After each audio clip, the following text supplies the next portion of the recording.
So among the nearly 80 Americans who have already made it out, Nayla Al-Sharafa, a 66-year-old Palestinian-American woman who arrived in Gaza to check on her ailing mother just days before the war broke out. Nayla was finally able to make it across into Egypt on Thursday.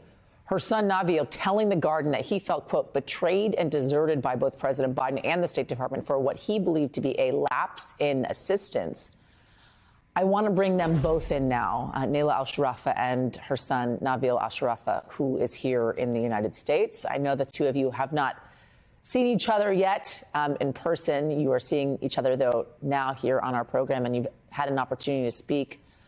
Nabil, since your mom made it out of Gaza. Nayla, how are you doing? I'm doing fine now. I'm safe now, but I left behind all my family in Gaza. My mother, my 5 brothers and sisters with their kids also, and I don't know if I can see them again or not. What was it like, Nayla, to leave them behind, to make it to Egypt, to make that decision? Because I want to go to see my family also. I left all my family out. My kids. What were you seeing in Gaza, Nayla, when you were there? Tell us what you saw. Bombing all over me, all over, the house in Gaza. We all scared. It was really dangerous for everyone. This is before also we moved to, like what they said, it's a safe area, which is really, it's like bombing all over Gaza. The situation is very, very tough. It's very hard for everyone in Gaza, not even my family only, the whole kids, the whole women, the whole families. So I really worry about my mother also, because she's an old lady and she's a sick lady also. She needs all her medication. I don't know what we're gonna do after a few days if there is no medication or we cannot find her medication. She has blood pressure, high blood pressure. And, it's really tough for me. It's really tough for me. I'm worried about them, and I am really, it's just, I don't know. I'm shy from myself to eat and to take a shower, and they don't have the water, they don't have the food. It's really tough time, very tough time for everybody over there in Gaza. Navia, what was it like? Your mother had gone there to take care of your grandmother, who is still there, as your mom just said, and then this war broke out. And your mom thought that she would be able to get out. She went to the border early on. That didn't happen. What has it been like for you, watching this from home, from afar, and feeling somewhat helpless?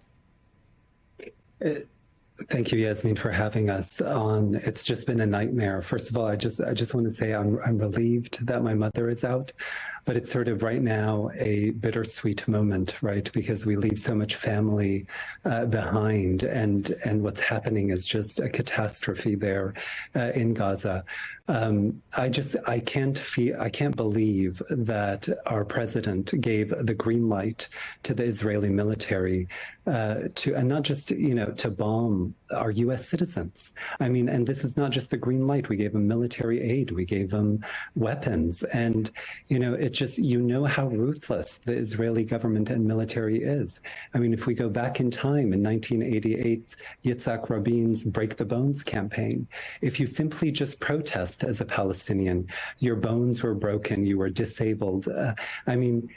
And so after the horrors of October 7th, there was going to be a disproportionate response. And, so it just saddens me that my mother was 10 minutes away from getting out October 10th, and the Israeli airstrike bombed, preventing her and hundreds of U.S. citizens and thousands of international citizens from leaving Gaza. So it's just... I just wish that our president took a page from George H.W. Bush's book in 1990 in the first Gulf War, when he took out our U.S. citizens before getting involved in the war. That seemed to be the responsible thing to do, rather than giving the green light for the Israeli military to bomb our U.S. citizens. And you're one of the Americans, the few Americans now, Nabil, that is suing the State Department because of what you see as a lack of response in getting Americans to safety, Americans like your mother to safety. And you've talked about the correspondence that you've had with the State Department, saying all vagueness, it's all a cloud. The State Department speaks as if it has no leverage. Exactly. It just, this case right now, I'm not really thinking about the case. I just want to make sure my mom comes home on U.S. soil. However, we will, the case is still active. We'll be talking to our attorneys about it. This case is all about equal protection. It's a civil rights, constitutional rights case, right? It's about treating the Israeli Americans just like you treat the Palestinian Americans just like you treat the Israeli Americans. My mom's not on a cruise ship right now.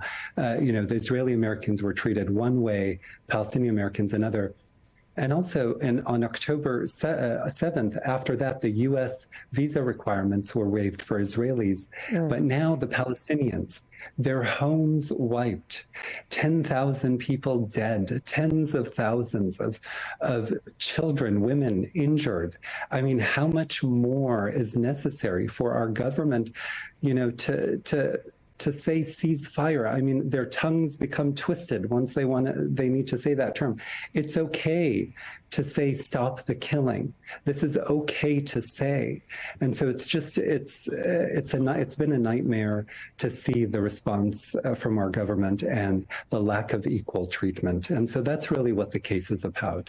But right now, I just want to focus on my mother and making sure she comes home to U.S. soil safely, and also see what we can do in terms of stopping the killing and this war.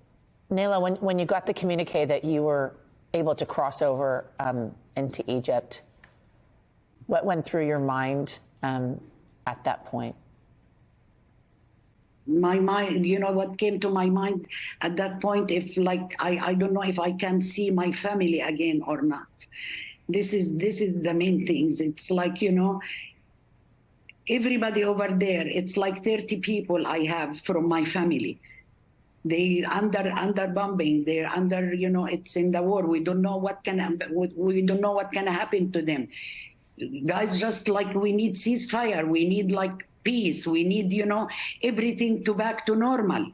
They normal people, Palestinian people. They normal people like other people. They want to live their life too.